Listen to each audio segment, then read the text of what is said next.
Hi there and welcome to the first video. In this video we're going to look at how layers work in Photoshop. It's quite fundamental. As a bonus we'll learn the super quick auto fixing photo features in Photoshop. Okay, they're called auto tone, contrast and color. And what it'll do is it'll help us really just understand layers properly. Okay, you can see my layers over here and you can see my super awesome adjustments. All right, let's go and do that now in Photoshop. Okay, first thing to do is open the file we're going to be working with. We can do that under File and go to Open. And what you're looking for is the exercise files you've downloaded, okay, and then find a folder called O1 Layers. Open that up, and inside of there should be one called layers.jpg. Click on that and then click Open. All right, so remember this video is going to do a couple of things. It's going to show us how to use layers, which is quite fundamental to Photoshop, but it's also going to introduce one of the kind of most easy photo adjustments you can do in Photoshop. It's using the automatic features. So we're going to learn both of those. So first thing we need to do is we need to make sure we can see our layers panel. If you can't see it, go to Window and make sure there's a little tick next to layers even. I can't see it, there it is. Okay, and make sure he's open. You'll see background. And what I'd like to do is instead of just like changing this version here, I'd like to create a duplicate of that layer so that I can make an adjustment and then kind of see the difference between the original and the updated version. And that's a really common thing to do in Photoshop. To do that, you right click the word where it says background and say duplicate layer. Okay, now this window appears and what we'll do is we'll give this a name. Okay, we're going to call this auto tone and let's click OK. Now what's happened here, can you see down here on my layers panel, nothing really visually has changed on our screen, but you can see down here I have two layers, one called background and one called auto tone. They're both looking the same. What I want to do is do this automatic adjustment and you can kind of tell which one you've got selected. It kind of goes a lighter gray. So have that selected and go up to image and we're going to use auto tone.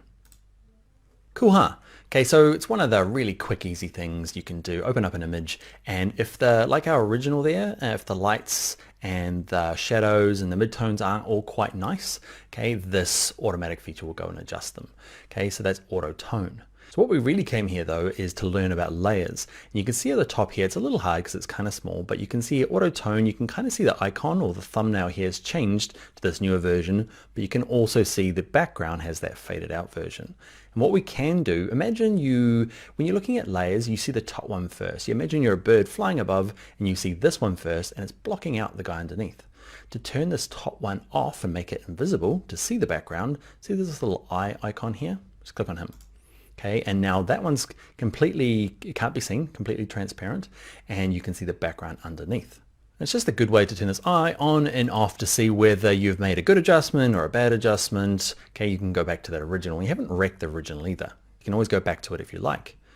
Next thing I want to do is let's turn off the eyeball on auto tone. Let's click the background layer so it goes this lighter gray, and let's duplicate it again. So right click, go to duplicate layer, and let's call this one auto contrast. So we looked at automatic tones. Okay, that's one of the automatic features, and we're going to go through the other two that are quite useful. Okay, real quick and easy as well. So we've got this kind of faded out version. Let's go to image.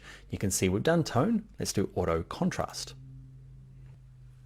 Now this effect is definitely better than the original, but probably wasn't as good as auto tone. You can see over here in my layers panel, I've got auto contrast. Let's turn the eyeball off on it so we can compare it to the original. You can kind of see this layer stack here. This one's invisible, so I can't see it. I can turn auto contrast off to see the background. Okay, but if I turn auto tone back on, I'm like, yeah, for me personally, it's hard to see, I guess, when you're watching these videos because color depends on your screen, but you probably notice auto tone's a nicer one. Let's look at the last option and compare which automatic feature we like, all the while getting used to layers. So I'm going to turn the top eyeballs off and have the background selected, right click it, duplicate layer, and this one is called auto color. Auto color even. Okay, let's click OK. Go up to image, let's go to auto color, and pretty good.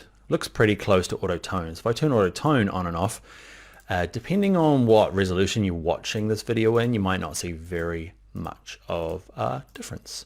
Okay, there's a little slight difference. It's just kind of maybe tonal range. One's a bit more, auto tone's got a warmer feel to it, and auto color has just a tiny green tinge to it. So a couple of things we've learned is let's kind of finish off layers, and then we'll talk about these adjustments and where they're good for. So in terms of the layers, what I'd like you to do is practice turning on, let's say I wanted to just see auto contrast. Okay, so I turn this top one off. Let's see, one of the things I guess I like to ask my classes when they're live is like, hey guys, I'm turning auto color on and off. Why is nothing changing? Okay, and everybody goes, yeah, we know, Dan. And eventually somebody says, it's because this one's on top. Okay, and I just we're just getting used to this. We're getting started. So, okay, if you can play around with all of these guys underneath, and nothing's going to happen because this guy's on top and he's blocking the view of the other things. Now, two other things before we move on from layers is that you can change the order of them. So let's say that you want auto color at the top. What you can do is grab auto color by clicking, holding, and dragging the text here. Drag, drag, drag. See, it turns into like a little fist, like he's grabbing it. And then you'll see a little blue line appear. There it is. So that'll drag it just above contrast. If I keep going, another little blue line up here. If you go crazy, it gets lost. So you just got to kind of drag it and just keep an eye out for those blue lines. So at the top there means auto color's on top. Let's say I want auto tone on top. Let's say auto contrast on top. You get in the swing of it. You can drag it down, you can drag it up, just looking for those blue lines. So the last thing I'd like to mention about layers before we move on is background. Background's special. So when you open up a JPEG or a PNG, okay, often it's called background, and one of the big things is that it's locked. The trouble with that is like, it won't do it. Okay, it doesn't like it. So what we need to do is we need to give it a name. That's the best way to kind of play around with the lock here, okay, or remove the lock. You can double click the word background, okay, and up here you can give it a name. I'm just going to call mine original. The cool thing about that is that the lock has been removed. I've never in my life gone, man, I wish that lock was on there. It's always just a pain. So if you're finding like it's a bit weird, it is a bit weird. I don't know, it's just one of the Photoshop things. Okay, so I've called it original. Now I can move it to the top and do what I like with it. We bring it up here because it's going to become more and more important as we go through the course. There's some things you just can't do the background because it's locked. You could lock it again by clicking this lock icon. We never want to. But yeah, that is it for layers. Now what I will do is, let's turn off the original, is these three here. I don't want you to leave this class thinking, auto tone's always better. Okay, it's not always. This is kind of doing, later on in the course, you'll look at levels. This is what this is trying to do. Auto color is dealing with the hue and saturation. They're just doing it automatically. And the thing is if this was a different image, you might find, because in this case, auto contrast didn't do a great job, right? You might find that it's actually absolutely perfect for the job that you were doing. So I find the auto features is really good when I don't want to do amazing photo retouching. I just want it to be better. Let's say I'm uploading photos to my Facebook or a business web gallery, and I just want them to be better. Okay, so I'm going to open them up in Photoshop, smash away at auto tone because I figured out that was the best one for my kind of photo shoot, and then just keep doing it and saving them so I don't have to go through and do any kind of hardcore adjustments that we're going to do a bit later. Okay, so just quick and easy, but don't think auto tone is better than auto contrast. It really depends on your images. All right, last thing we'll do is we're going to save this file. Okay, so we're going to go to File and hit Save, and something strange is going to happen. It's not going to save it. It was called layers.jpg, you can see in the top left here. But because we've added layers, this is a specific Photoshop feature. Okay, JPEGs can't have layers, so it needs to be saved as a different format. And Photoshop's clever and says you need to be PSD. Now, if you're on a Mac like me, yours might look like this. And that's fine, but see this little icon here? It's just better if it's opened up. Okay, I'm going to make mine a little bit smaller as well. If you're on a PC, it's already open. Okay, so on a Mac, just click that to open it up. And you don't need to change anything. We're going to call ours layers.psd, and all it means is it's going to be very similar to the last one, except it's got this little bit in here. The file size is going to be a bit bigger, but it's great because it's got all this layers that we can go and turn on and off later on. So let's save it as layers.psd and click Save. Now this pops up. We might as well cover this here. Maximize compatibility. This is always on. You never want, it just means that this is likely to open in older versions of format. So, older versions of Photoshop.